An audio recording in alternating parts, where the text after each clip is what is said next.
నమః. శ్రీపాదవల్లభ నరసింహ సరస్వతి శ్రీ గురుదత్తాత్రేయాయ నమః.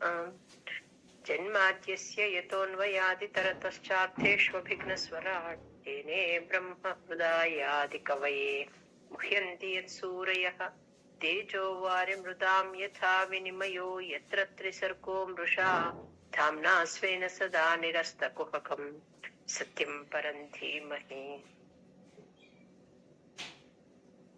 జయ గురుదత్త అండి. ప్రాచీన బర్హి కథ అంత. అతనికి 10 మంది కుమారులు కలిగినారు. వాళ్ళు ఏక మనస్కులు. 10 మంది ఉన్నా వాళ్ళ మనసు వాళ్ళ ఆలోచన అంతా ఒకటే ఉంటుంది. అలా చెప్పుకున్నాం 10 మంది. వారికి ఒక కుమారుడు అండి, దక్షుడు అన్నమాట. ఆ 10 మందికి వృక్షపుత్రికనిచ్చి పెళ్లి చేశారు అని చెప్పుకున్నాం. వాళ్ళ కుమారుడి పేరు దక్షుడు అన్నమాట. ఈ దక్షుడు స్వామి గురించి తపస్సు చేసినాడండి. తన తండ్రి ఏం చేసినాడంటే, నీవు సంతానోత్పత్తి చెయ్యి, ప్రజోత్పత్తి చెయ్యి అంటే సరే అని చెప్పి పరమాత్మ గురించి తపస్సు చేసినాడు అనమాట. ఆయన తపస్సుకు మెచ్చి పరమాత్మట 8 రూపాలతో అతని ఎదుట ప్రత్యక్షమైనాడట.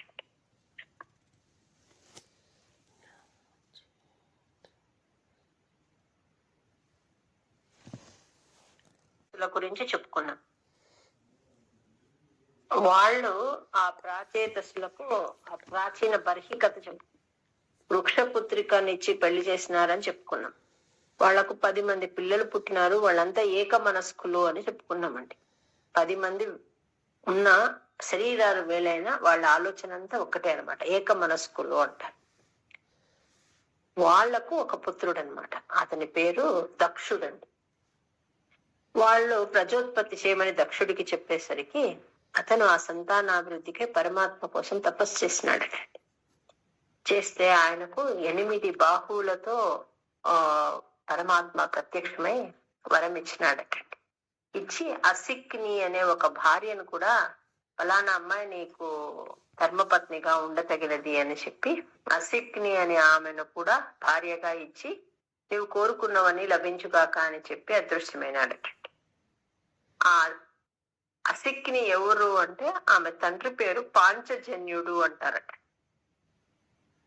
ప్రాచేతసస్తు భగవన్ అపరోహి దక్షః త్వత్సేవనం వ్యథిత సర్గ వివృద్ధి కామః ఆవిర్బభూవిథ తదా లసదష్టబాహుః తస్మై వరం దదిథ తాంచ వధూమసిక్నీం. కుమారుడు దక్షుడు ఏం చేసినాడు, వాళ్ళందరికీ ఇప్పుడు ప్రజోత్పత్తి చేయాల్సిందే పరమాత్మ యొక్క ఆజ్ఞ అన్నమాట. వాళ్ళందరినీ ప్రజోత్పత్తి చేయమని చెప్తే వాళ్ళు ఏం చేసినారు, సత్సంతానం కోసం ఫస్ట్ పరమాత్మను తపస్సు చేసినారండి. పరమాత్మ కోసం ఆ తపస్సు చేసే దగ్గరికి నారదుడు వచ్చినాడండి. వచ్చి వాళ్ళకి నివృత్తి మార్గం వైపు తీసుకెళ్ళిపోయినాడు. వాళ్ళ మనసంతా కూడా ఆ పరమాత్మ ఎందు ఉండేటట్టుగా, మీరు ఇలా చేస్తే బాగుంటుంది, దీనివల్ల ఏముంది, మళ్ళీ దీనికి మీకు ఇంతమంది భార్యలు, మళ్ళీ ఇంతమంది పిల్లలు, ఆఖరికి మీరు పరమాత్మ దర్శనం ఎప్పుడు పొందుతారో పొందలేరు. కాబట్టి మీరు ఏదైతే తపస్సు చేస్తున్నారో అది ప్రజోత్పత్తి కోసం కాకుండా ఆత్మ సాక్షాత్కారం కోసం చేయండి అని వాళ్ళ మనసుకంతా మారేటట్టు చేసినాడు. వాళ్లకు ఆయన సన్యాస దీక్ష ఇచ్చేసినాడండి. ఎవరు? నారదు. ఆ 10,000 మందికి ఒక్కొక్క చెట్టు కింద కూర్చోబెట్టేస్తున్నాడండి.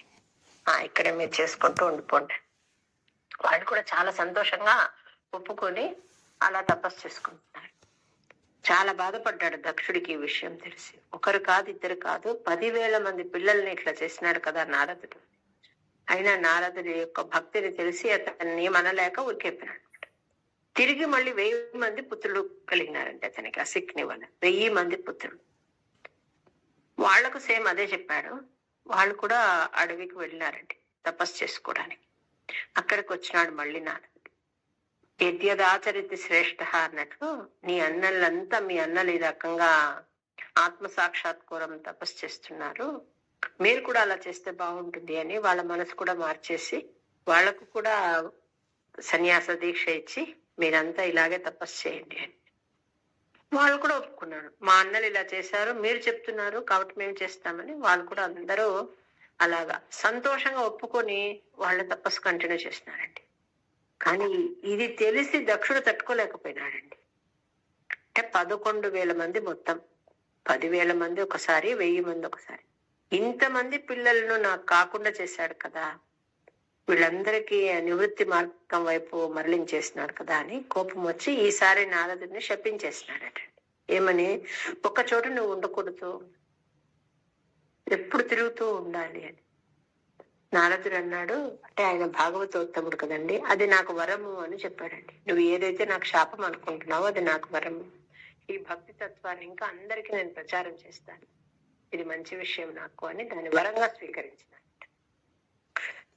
తస్యాత్మజాస్త్వయుతమీశ పునః సహస్రం శ్రీనారదస్య వచసా తవ మార్గమాపుః నైకత్ర వాసమృషయే సముమోచ శాపం భక్తోత్తమస్తృషిరనుగ్రహమేవ మేనే.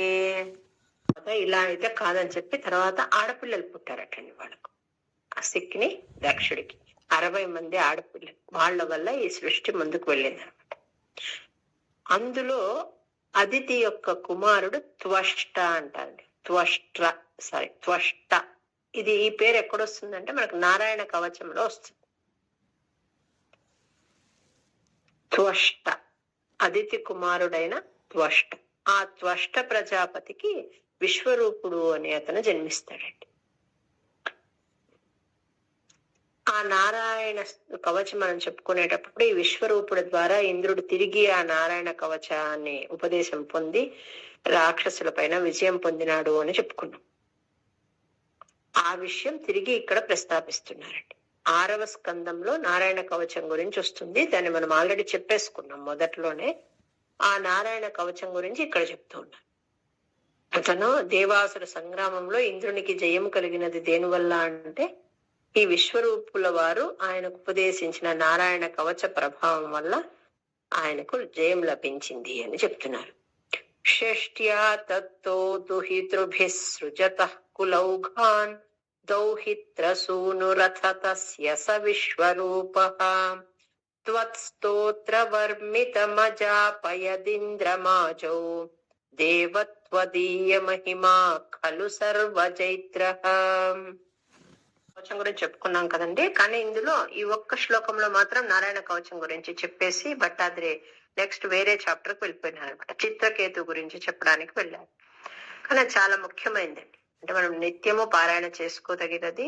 అందులో మొదటి ఓం హరిర్విదధ్య అని ఉంది కదా, అది దాని గురించి ఈ ఒక్క శ్లోకంలో చెప్పేస్తున్నారు భట్టాద్రి, అంతే. ఇంకా దాన్ని విశదీకరించి చెప్పలేదండి. మనం ఆ నారాయణ కవచంలో ఏమేమి విషయాలు వచ్చినాయి అవన్నీ చెప్పుకున్నాం. ఓం హరిర్విదధ్యాన్ మమ సర్వరక్షామని దాని యొక్క సారవంతమైన శ్లోకం అని, ఎలా పరమాత్మ రక్షణ ఆయన ఆయుధాల ద్వారా, ఆయన ఆభరణాల ద్వారా, ఆయన ద్వారా ఎలా లభిస్తుంది అవన్నీ చెప్పుకున్నాం. తిరిగి మరి మీకు ఒక్కసారి అది ఈ చాప్టర్ చదువుకునేటప్పుడు ఆ నారాయణ కవచం ఒకసారి చదువుకోండి, కొంచెం రిఫ్రెష్ అవుతుంది. అందులో ఈ విశ్వరూపుడు యొక్క తండ్రి వచ్చి త్వష్ట ప్రజాపతి, తల్లి వచ్చి రచన అని ఆమె ఒక అసుర స్వభావము కలిగిన తండ్రి యొక్క పుత్రిక అటండి. ఆ రచన అనే ఆమె ద్వారా త్వష్ట ప్రజాపతికి విశ్వరూపుడు పుట్టింటాడు. ఆ విశ్వరూపుణ్ణి గురువుగా చేసుకుని వాళ్ళు నారాయణ కవచాన్ని ఉపదేశం పొందుతారు. తర్వాత విజయం కూడా సాధిస్తారు. మరి ఒకసారి ఒక పెద్ద కార్యక్రమం చేసేటప్పుడు హోమం చేస్తూ ఉంటారన్నమాట. హోమం చేస్తుండేటప్పుడు ఈయన కులగురువుగా పెట్టుకున్నారు కదా బ్రహ్మ ఆదేశం మేరకు. ఆయన నేను ఉండనన్నా ఆయన ఒప్పించి పెట్టుకున్నాను. ఎవరు? దేవతలు. ఎవరు ఉండనన్నారు? విశ్వరూపుడు. నేను ఉండలేనన్నాడు, కానీ నువ్వు ఉండాల్సిందే అని ఆయన బలవంతం చేసి ఒప్పించి పెట్టుకున్నారు. ఆ హోమంలో ఆహుతులు వేసేటప్పుడు ఇతను తల్లి నుంచి కొంచెం సంక్రమించి ఉంటుంది కదా, ఆ దాంతో ఏం చేస్తున్నాడంటే అన్ని దేవతలకి ఆహుతులు వేయాలి ఎప్పుడు దానిలో. అందులో కొన్ని ఆహుతులు వాళ్ళకి తెలియకుండా కొన్ని రాక్షసులు కూడా వేస్తున్నాడట. ఒక చిన్న పొరపాటు చేసినాడు అనమాట అతను. హోమంలో ఆహుతులు వేసేటప్పుడు అన్ని దేవతలకు వేయాలన్నమాట. వేస్తూ ఏం చేస్తున్నాడు, తన తల్లి యొక్క మాట మేరకు ఆమెను తృప్తిపరచడానికని ఆ ఒక్కొక్క ఆహుతి వాళ్ళకు తెలియకుండా రాక్షసులకు కూడా వేస్తున్నాడట. ఎందుకు అంటే ఆ తల్లి రాక్షస అసుల వంశానికి చెందింది అనమాట. ఆమె నాయన ఎప్పుడు వీళ్ళకే కాదు నా వైపు వాళ్ళకు కూడా నువ్వు ఆహుతి వేయాలి, మరి ఎలా వేస్తావు నీ ఇష్టము అని చెప్తుంది. అమ్మ నేను మేనేజ్ చేస్తానని చెప్పి దేవతలకు ఆహుతి వేస్తూ మధ్య మధ్యలో ఒక్కొక్క ఆహుతి రాక్షసులకు కూడా వేస్తున్నాడటండి. అది పసిగట్టినాడు అనమాట ఇంద్రుడు. వాళ్ళు వచ్చి తీసుకునే వాళ్ళటండి ఆహుతులు. మనం ఇప్పుడు వేస్తే ఓన్లీ అగ్నిలో వేస్తున్నాం, మనకి ఎవరు కనిపించరు.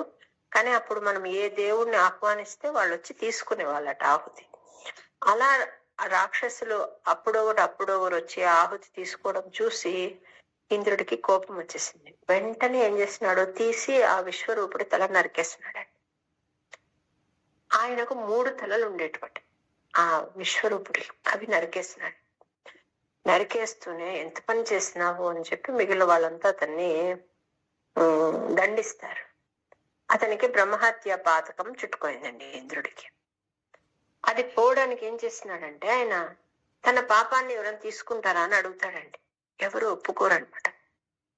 కానీ అతనికి ఉన్న పాపంతో కొన్ని రోజుల పాలనంతా ఆగిపోతుందటండి. దాంతో ముందుకు వచ్చినారట. ఎవరెవరు వచ్చినారు అంటే భూదేవి వచ్చిందట. నేను నీ పాపంలో కొంత వంతు నేను తీసుకుంటాను అని.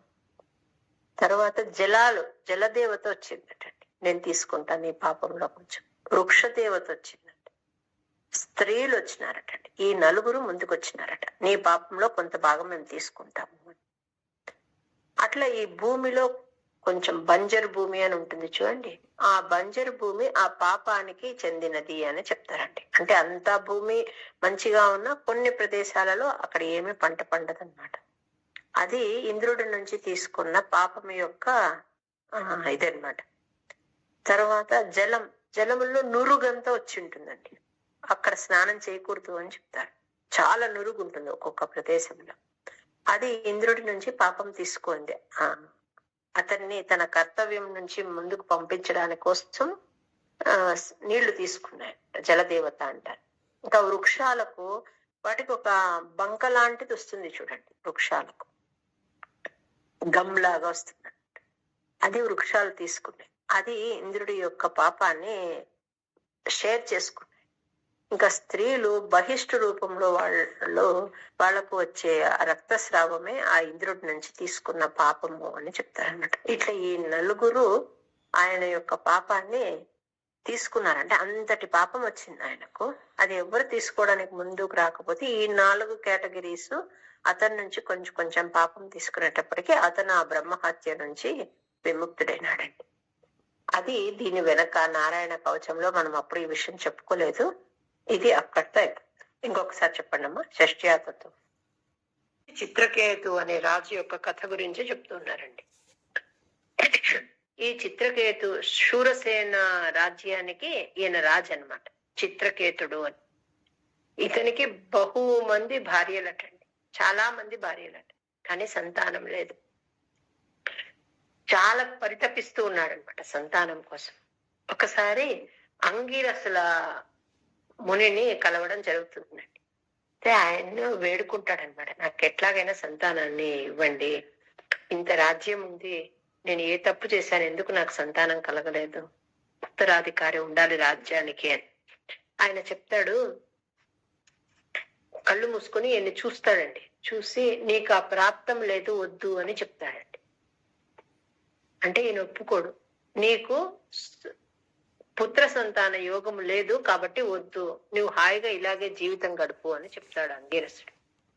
చెప్తే ఈ చిత్రకేతుడు వినడండి. నాకు ఎలాగైనా కావాల్సిందే. అతను అంటాడు, నీకు కొంచెం సుఖము చాలా దుఃఖం ఉంది తను వల్ల సంతానం కలిగిన, కాబట్టి వద్దని చెప్తే వినిపించుకోడు. నాకు కానే కావాలంటే ఆయన అనుగ్రహిస్తాడు. సరే నీ ఇష్టం అని అనుగ్రహిస్తాడు. అతని అనుగ్రహం వల్ల ఈయనకు ఒక పుత్రుడు కలుగుతాడండి. ఇంకా రాజు యొక్క ఆనందం చెప్పే కాదనమాట. చాలా కాలం వేచి చూస్తున్నాడు కదా, పుత్ర సంతానం లేదు. దాంతో ఇంకా ఆ భార్య పట్ల ఎక్కువ ప్రేమ చూపించే చూసి మిగిలిన భార్యలంతా ఈర్ష్యాద్వేషాలతో మగ్గిపోయినారండి. ఒక కుమారుడు కలిగినాడు. ఇంకా రాజ్యం అంతా పండుగే పండుగ అన్నమాట. రాజుకు కుమారుడు కలిగినాడు. వీళ్ళంతా కలిసి ఏమనుకున్నారు, ఇన్ని రోజులు రాజు మమ్మల్ని పట్టించుకోలేదు, ఇంకా సంతానం కలిగినాక ఇంకా మమ్మల్ని ఏం పట్టించుకుంటాడు, అంతా తల్లి బిడ్డ దగ్గరే ఎక్కువ కాలం గడుపుతాడు కదా అని వీళ్ళంతా ఆలోచించి ఏం చేస్తున్నారు, ఆ రోజుల పిల్లవాడినండి, కొన్ని రోజులైందంతే పుట్టి ఆ పిల్లవాడిని చంపేస్తున్నారండి ఇంతమంది కలిసి. ఇంకా ఆయన విలవిలలాడిపోయినాడండి చిత్రకేతు మహారాజు. ఘోరన ఏడుస్తూ ఉన్నాడట ఆ పిల్లవాడు చనిపోయినది చూసి. ప్రాక్షూరసేన విషయే కిల చిత్రకేతు పుత్రాగ్రహీ నృపతిరంగిరస ప్రభావాత్ లబ్ధ్వైక పుత్రమథ తత్ర హతే సపత్ని సంఖైరముహ్యదవశస్తవ మాయయాసో. ప్రాక్షూరసేన చిత్రకేతు పుత్రాగ్రహీ నృపతిరంగిరస ప్రభావాత్ లబ్ధ్వైక పుత్రమథ తత్ర హతే సపత్ని సంఘైరముహ్యదవశస్తవ మాయయాసౌ. ప్రాక్షూరసేన విషయే కిల చిత్రకేతు పుత్రాగ్రహీ నృపతిరంగిరస ప్రభావాత్. ఆ చనిపోయిన ఆ పిల్లవాడిని పట్టుకొని ఏడుస్తున్నాడండి చిత్రకేతు మహారాజు. వాళ్ళు ఎప్పుడైతే వాళ్ళ అసూయ ద్వేషాలతో అలా చేశారో మిగిలిన భార్యలంతా, వాళ్లకు ఈ పని అయిపోయినాక జ్ఞానోదయం అయింది, ఎంత పని జరిగిపోయింది అని. వాళ్ళు కూడా బోరు బోరుని ఏడుస్తారు. అంటే ఇంతటి దుష్కృత్యం మేము ఎలా చేయగలిగామని వాళ్ళు బాధపడుతున్నారు. రాజు, ఆ బిడ్డడి తల్లి ఆవిడ కూడా చాలా ఘోరంగా విలిపిస్తున్నారండి. అప్పుడు నారదుల వారు అంగీరస మునితో కూడి అక్కడికి వచ్చినారండి. చిత్రకేతు ఎక్కడైతే కూర్చొని ఏడుస్తూ ఉన్నాడో అక్కడికి వచ్చినారనమాట.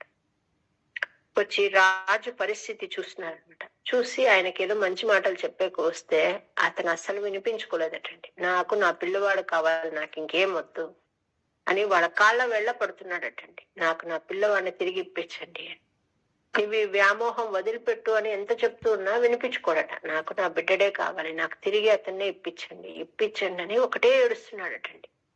మీరు అంతగా నన్ను కరుణించినారు కదా అంటే, నేను ఆ రోజు నీకు చెప్పినాను కదా అంటే ఆ మాట వినిపించుకోడటండి. నాకు నా బిడ్డడే కావాలని చిన్న పిల్లవాడిలాగా ఏడుస్తున్నాడట. దాంతో వాళ్ళు ఏం చేస్తున్నారంటే, మేము చెప్పే మంచి మాట వీడి చెవిన పడ్డం లేదని చెప్పి ఆలోచించి వాళ్ళు ఏం చేస్తున్నారంటే, ఆ చనిపోయిన పుత్రుని యొక్క ఆత్మను రప్పించినారండి. ఎవరు? అంగీరసుల వారు. ఆయన వరప్రభావం వల్లనే ఆ పిల్లవాడు కలిగాడు కదా, వచ్చింది ఆ పిల్లవాడు, ఆ ఆత్మ వచ్చిందండి.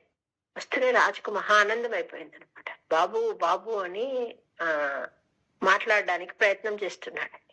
చేస్తే అతను చెప్తున్నాడు, ఎవరు మీరెవరు అని అడుగుతున్నాడండి ఆ వచ్చిన ఆత్మ. అంటే నేను నీ తండ్రిని అని చెప్తున్నాడు అనమాట. ఏ జన్మలో నువ్వు నాకు తండ్రివి అని అడుగుతున్నాడు. ఎవరు? ఆ మరణించిన ఆ పిల్లవాడి ఆత్మ అడుగుతుంది. ఏ జన్మలో నువ్వు నాకు తండ్రివి? నేను చాలా జన్మలు ఎత్తినాను, ఎంతో మంది తల్లిదండ్రులకు పుత్రుడిగా వచ్చినాను, నువ్వు ఏ జన్మలో నాకు తండ్రివి అని అడుగుతుందండి. అట్లాంటి ప్రశ్నలు కొన్ని వేసేటప్పటికీ ఆ రాజుకి జ్ఞానోపదేశం అయిపోయిందండి. అంటే నేను ఇంత ప్రాకులాడుతున్నాను కానీ ఇది కాదు కదా నేను చేయాల్సిన పని అని. అప్పుడు వాళ్ళ కాళ్ళ వెళ్ళపడతాడండి. నాకు మంచి మార్గాన్ని ఉపదేశించండి, ఈ మోహం పోగొట్టుకునే మార్గం చూపించండి అని. అట్లా ఎప్పుడైతే ఆ చనిపోయిన పిల్లవాడు తిరిగి వచ్చి మాట్లాడితే ఆ రాజుకు తపన, మోహం అంతా వెళ్ళిపోయిందో అప్పుడు అతను మనసు మార్చుకున్నాడండి. ఇంకా మిగిలిన కార్యక్రమాలన్నీ చేసి నాకు మీరు తత్వజ్ఞానోపదేశం చేయండి అని వాళ్ళని పట్టుకున్నాడండి. ఇదంతా ఎవరి వల్ల జరిగింది అంటే నారదుల వల్ల జరిగిందండి. నారదుడు ఎక్కడెక్కడ వచ్చినాడంటే అక్కడంతా ఒక భక్తి పుష్పం వికసిస్తుందండి. అది ఎంత గొప్పగా అంటే చరిత్రలో పేరు నిలుపుకునేంత గొప్పగా ఉంటుంది. నారదుడి ఎంట్రీ వచ్చింది అంటే ఒక గొప్ప భక్తుడు బయటకు వస్తాడు. అట్లా చిత్రకేతులో ఉండే ఆ మోహము, ఆ అజ్ఞానం అంతా పోయి అతనిలో మంచి జ్ఞాన జ్యోతి వచ్చేటట్లు చేసిన వాడు నారదుడు అనమాట. అతనే తీసుకుని వస్తాడు అంగీరసుని. ఇప్పుడు నారదుడు ఒకడే చెప్తే వినడేమో అని అంగీరసుని తీసుకుని వచ్చింటాడండి. తన్నారదస్తు సమమంగిరసాదయాళు సంప్రాప్య తావదుపదర్శ్య సుతస్య జీవం కస్యాస్మి పుత్ర ఇతి తస్య గిరా విమోహం త్యక్త్వా త్వదర్చన విధౌ నృపతిన్యయుక్త. తన్నారదస్తు సమమంగిరసాదయాళుః సంప్రాప్య తావదుపదర్శ్య సుతస్య జీవం కస్యాస్మి పుత్ర ఇతి తస్య గిరా విమోహం త్యక్త్వా త్వదర్చన విధౌ నృపతిన్యయుక్త. తన్నారదస్తు సమమంగిరసాదయాళుః సంప్రాప్య తావదుపదర్శ్య సుతస్య జీవం కస్యాస్మి పుత్ర ఇతి తస్య గిరా విమోహం త్యక్త్వా త్వదర్చన విధౌ నృపతిన్యయుక్త. నెక్స్ట్ స్తోత్రం చ మంత్రమపి. స్తోత్రం చ. ఎప్పుడైతే నారద మహర్షిని అడిగినాడో నాకు ఉపదేశం చేయండి అని, నారదులు వారు ఏం చేస్తున్నారంటే చిత్రకేతు మహారాజునికి ఒక మంత్రం ఉపదేశించినారండి. ఎలాంటి మంత్రం అట అది అంటే, ఆదిశేషుని అంటే పరమాత్మను ఆదిశేషు రూపంలో ఆరాధించే మంత్రాన్ని ఉపదేశించినాడండి. ఉపదేశించి ఎలా చేయాలి అని అతనికి అంతా చెప్పినాడండి. చెప్పి వెళ్ళిపోయినారు నారదులు అంగీరసుల వారు. ఇంకా ఆయన ఎలాంటి సాధన చేసినాడు అంటే, అంత బాధపడినాడు, అంత మోహము, నా నా బిడ్డడు బిడ్డడు బిడ్డడని అంత తల్లాడాడు కదా, అక్కడి నుంచి తప్పుకునేసిందండి అతని మనసు. ఇంకా ఆ శేష రూపంలో ఉన్న పరమాత్మని ధ్యానించినాడట. ఎంతగా ధ్యానించినాడు అంటే అతనికి విద్యాధరాధిపత్యం వచ్చిందట.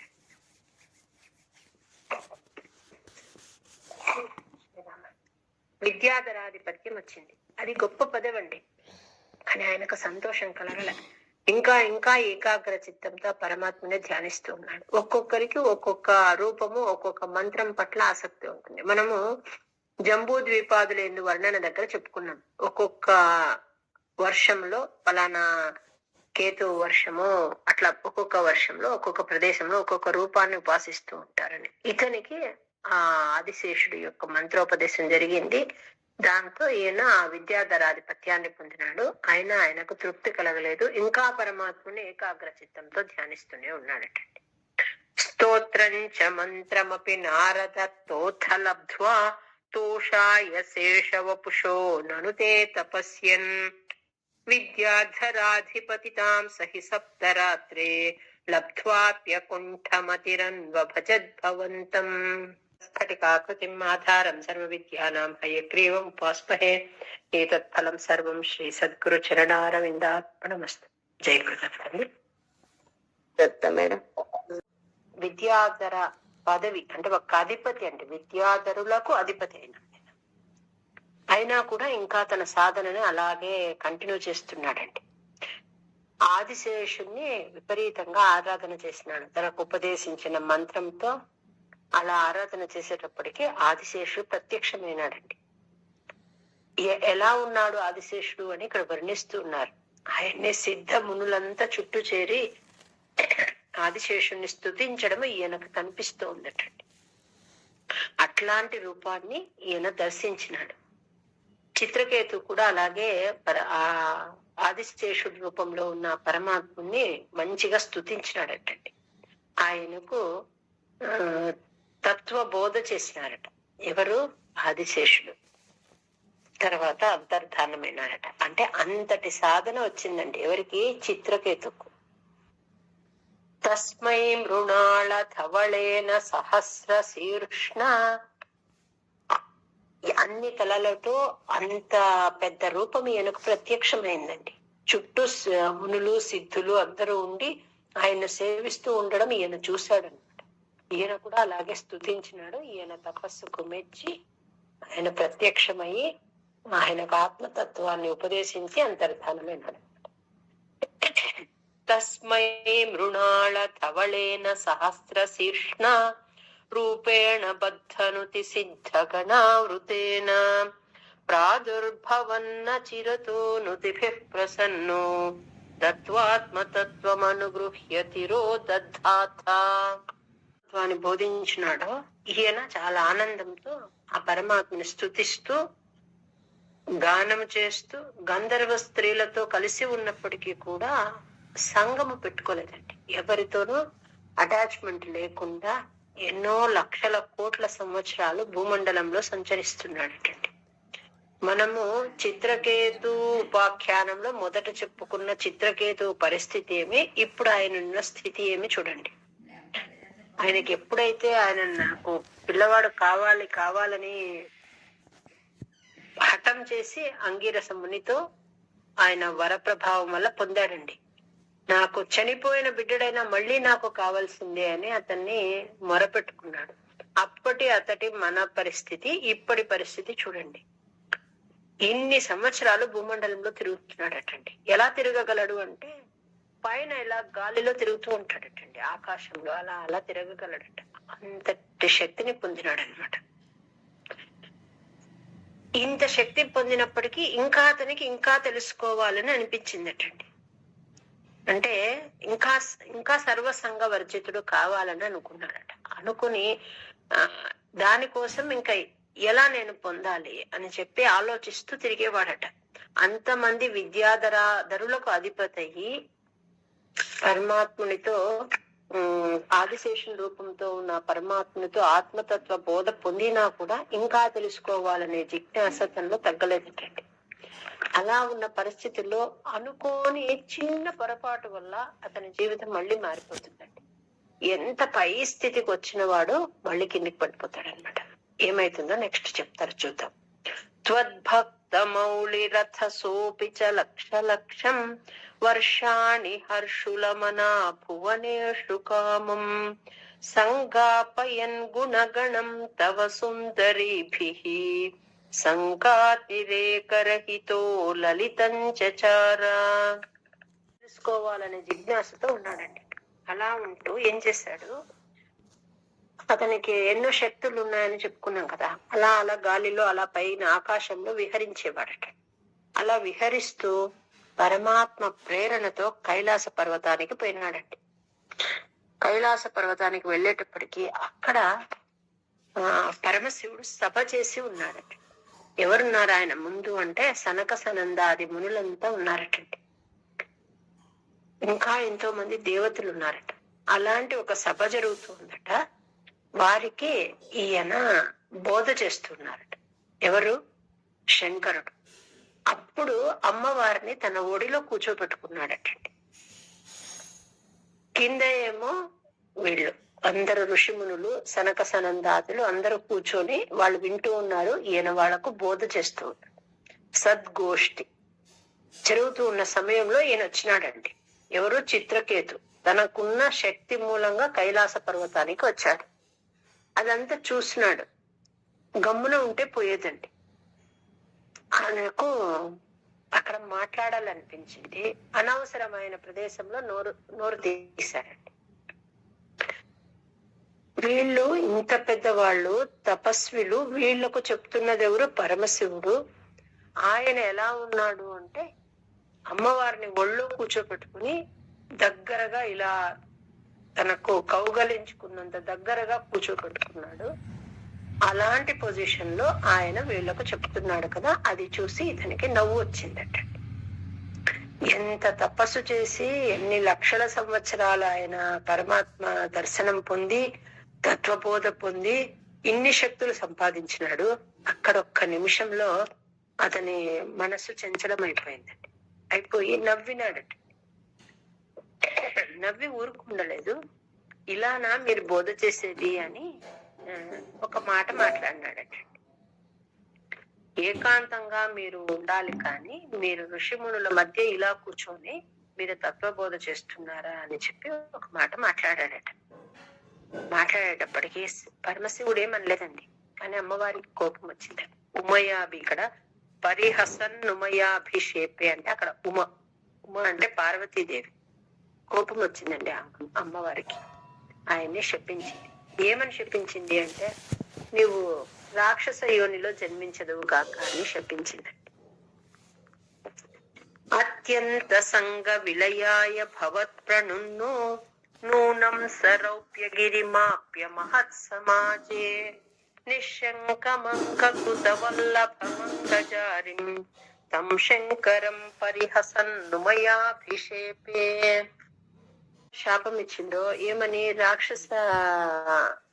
రాక్షసుడిగా జన్మించమని శాపం ఇచ్చిందండి. ఈయన ఆ శాపానికి భయపడలేదండి. ఎవరు? చిత్రకేతు మహారాజు భయపడలేదు. శాప విమోచనం చెప్పమని కూడా అడగలేదండి. ఒక్కసారి నమస్కారం చేశాడు, వెళ్ళిపోయాడండి తన దాన్ని.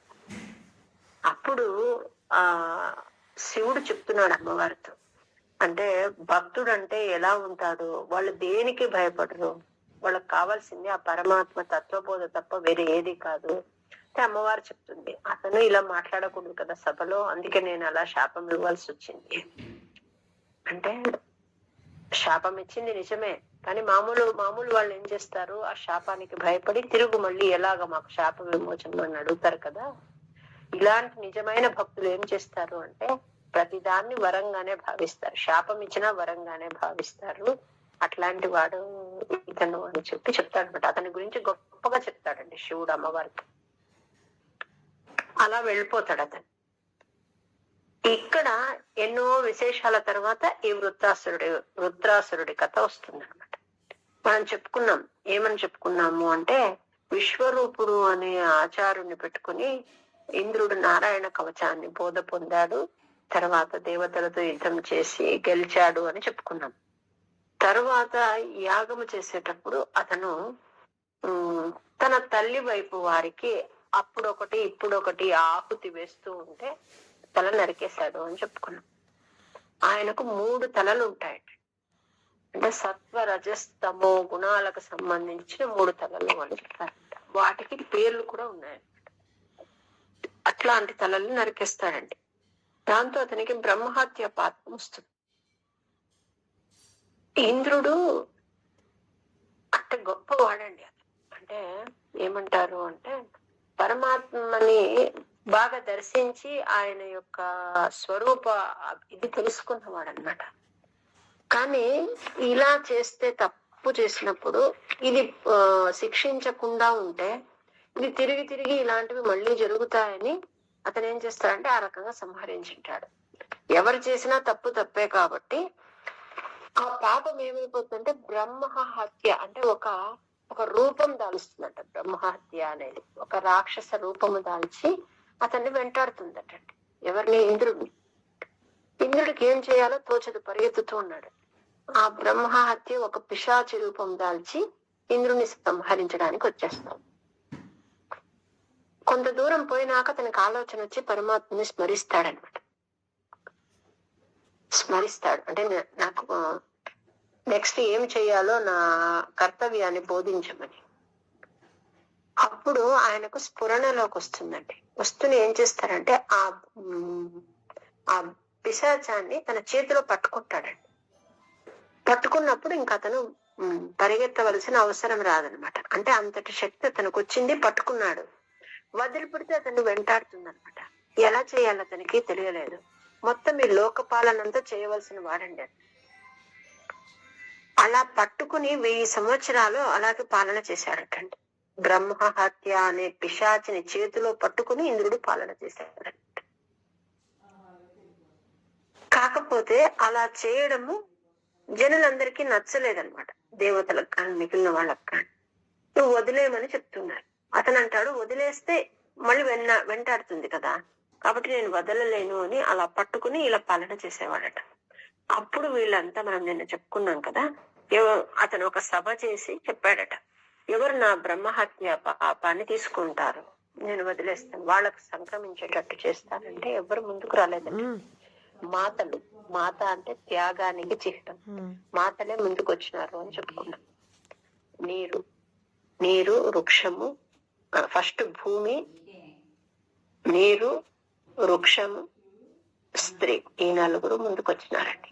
ఆ బ్రహ్మహత్య పిశాచం దాన్ని ఒక శక్తిగా మార్చి దాన్ని 4 భాగాలు చేసి ఈ 4కి ఇచ్చాడండి. ఇచ్చినప్పుడు అతను ఆ బ్రహ్మహత్య దోషం నుంచి తప్పించుకుంటాడు.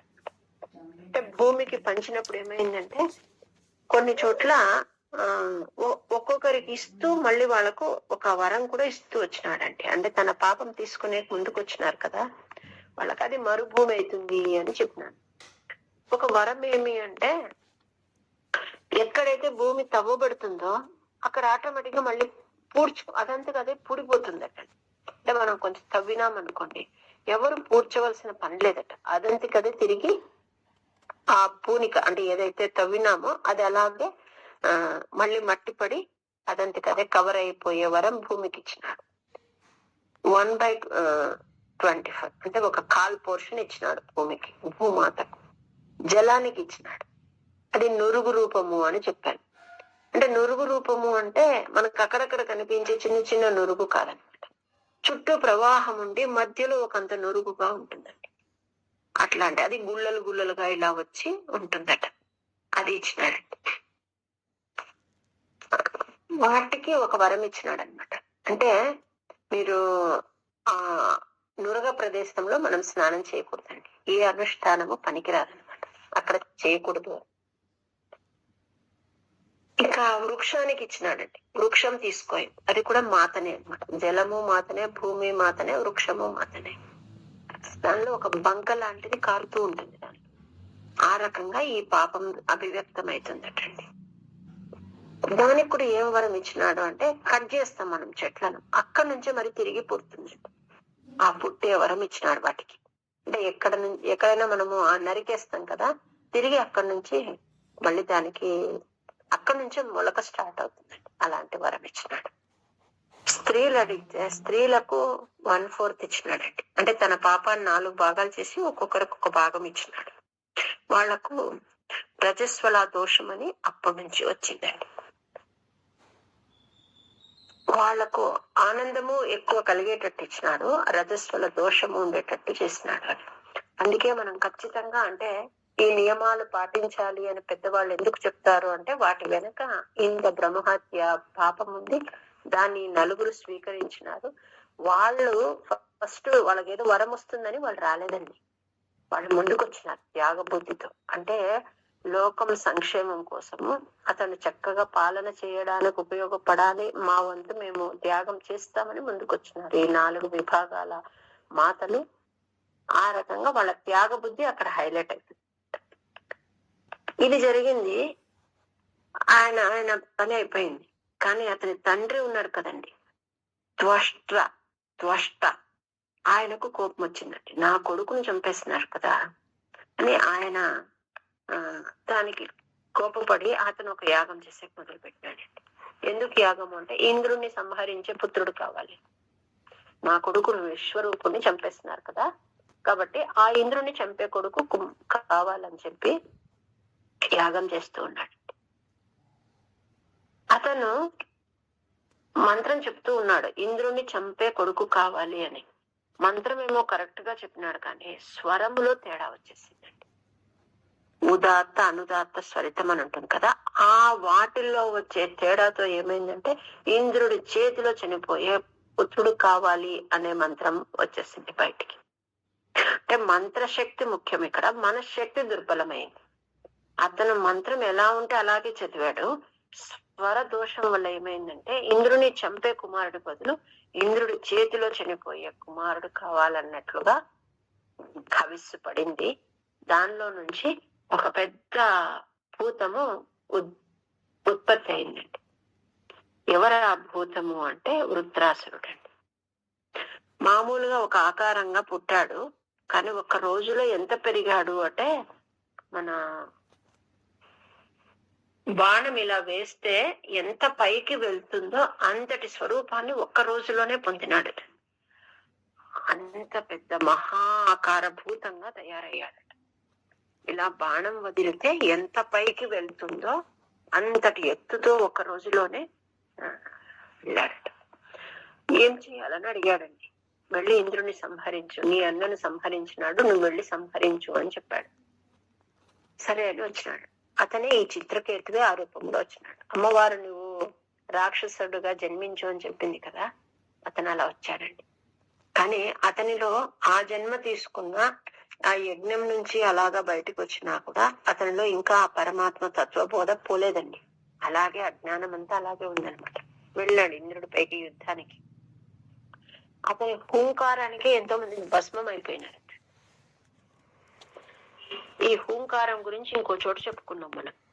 వేణుడి గురించి చెప్పుకునేటప్పుడు బ్రాహ్మణులంతా తమ హూంకారంతో అతన్ని భస్మం అయ్యేటట్లు చేసేసినారు అని చెప్పుకున్నాం.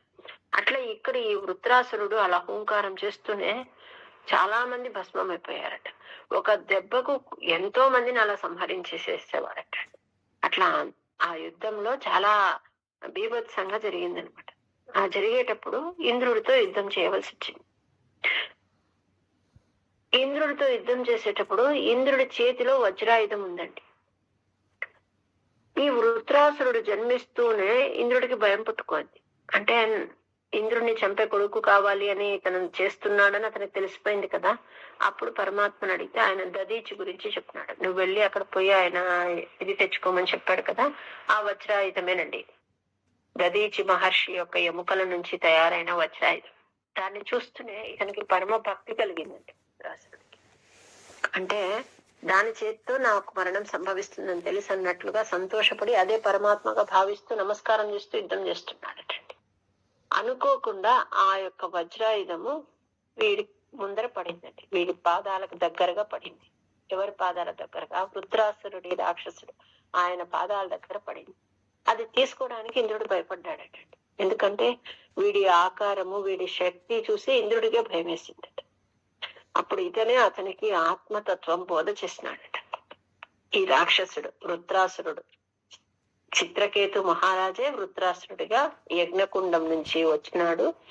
అతనే ఇంద్రుడికి తత్వబోధ చేసినాడు. తీసుకో, ఇక్కడ కింద పడింది, దాన్ని తీసుకొని నాతో యుద్ధం చెయ్యి అని చెప్పాడండి. ఇది ఉన్నదే నన్ను చంపడానికని నాకు తెలుసు, నాకేం భయం లేదు, నువ్వు తీసుకుని నా పైన యుద్ధం చెయ్యి అని చెప్పినాడటండి. అతను భయపడుతూ ఉంటేనట ఒక్క చేతితో, ఎడమ చేతితో ఇంద్రుడికి అలా దెబ్బ కొట్టినాడటండి. కొడితే అతనికి తల తిరిగిపోయిందట. ఇంద్రుడికి అంతటి శక్తి ఉందట ఇతనికి. లాస్ట్ గా తీసుకుంటాడు, దాంతో ఇతన్ని సంహరిస్తాడండి.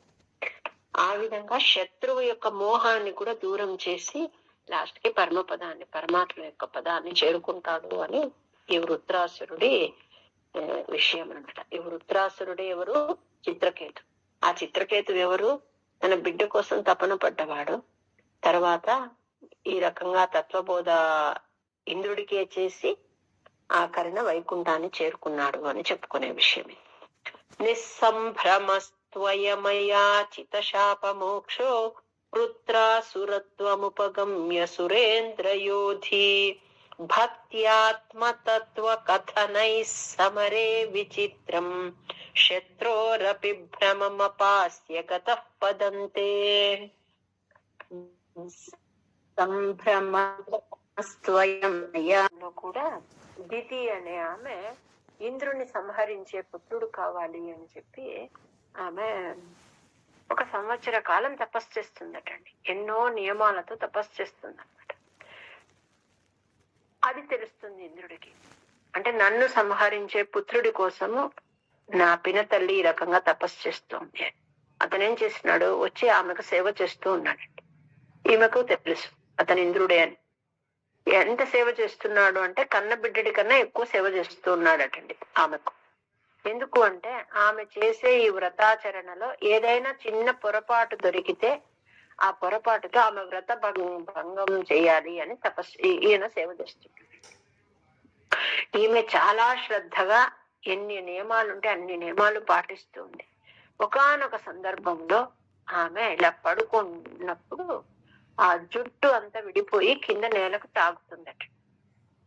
అప్పుడు వెంటనే ఇంద్రుడు ఏం చేస్తున్నాడంటే ఆమె గర్భంలోకి ప్రవేశించినాడండి.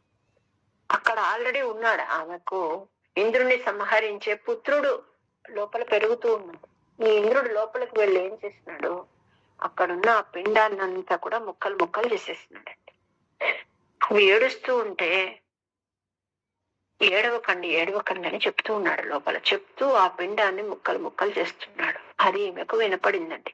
పడుకున్న తల్లికి వినిపిస్తుంది. ఈమె బాధపడుతుంది, ఇంత తపస్సు వృథా అయిపోయాయి కదా నాకు అని.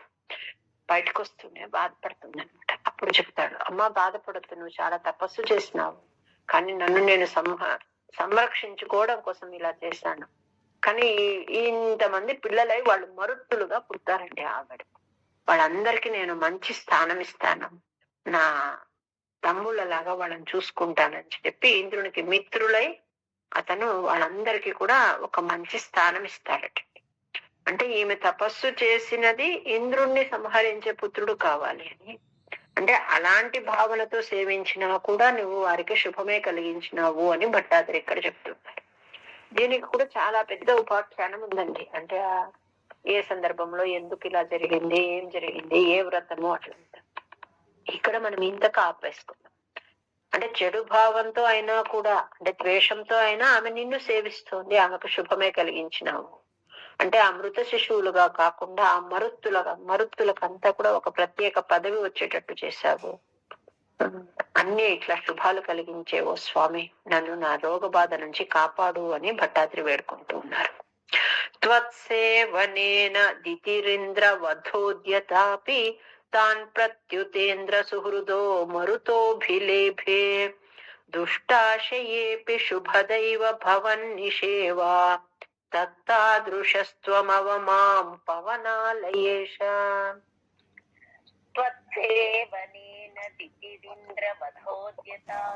ఏడవ స్కందం ఇప్పుడు మనం చెప్పుకుంటాం. ఏడవ స్కందం విశేషంగా నరసింహావతారం గురించి వస్తుందండి. ప్రహ్లాద చరిత్ర, నరసింహస్వామి ఆవిర్భావ వర్ణం.